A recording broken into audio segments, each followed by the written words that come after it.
Okay, we'll be talking now about installing a new primary chain tensioner.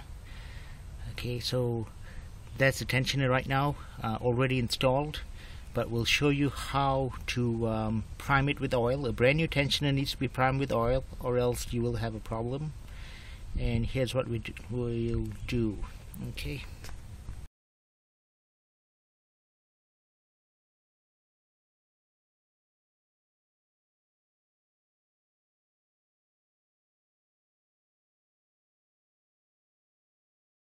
Okay, once you take the tensioner out, it will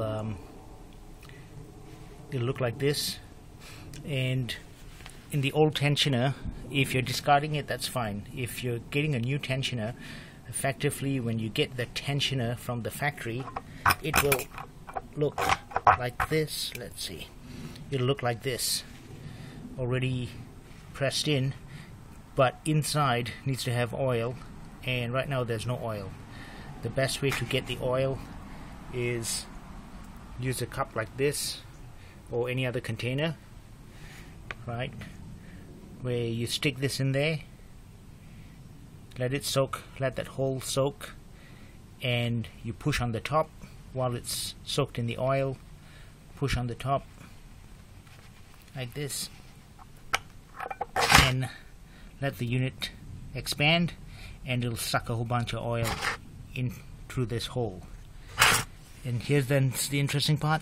You got to drain the excess oil because you got to be able to reset the tensioner. So you got to push this thing back in, but when you try and push it in to a certain spot, the oil will stop it from going any further. And here's the part, the fun part. You got to push that in to as much as it can, then using a small Allen key,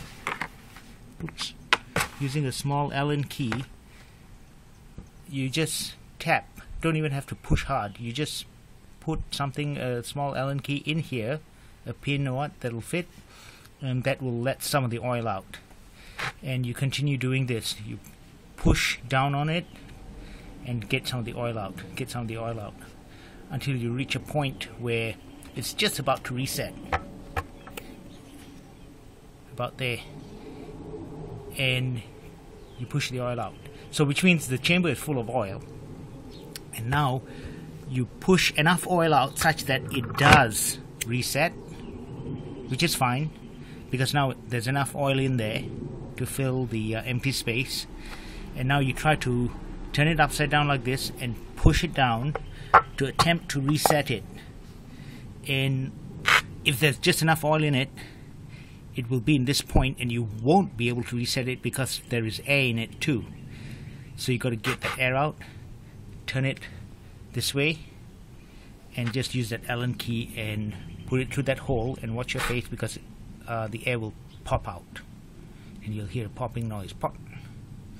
And when that's done, with that air gone, you'd be able to compress it that little bit extra, which will allow it to reset it when you have actually installed it in the car. Okay, and you can do this a couple of times to get used to it, to get a feel of it.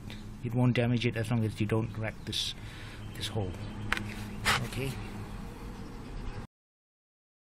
A quick summary of putting on the timing chain.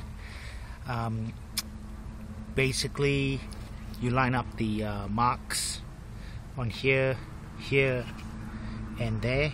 Those are single goal mark, double goal mark, single goal mark, and assemble everything together, including the tensioner guide.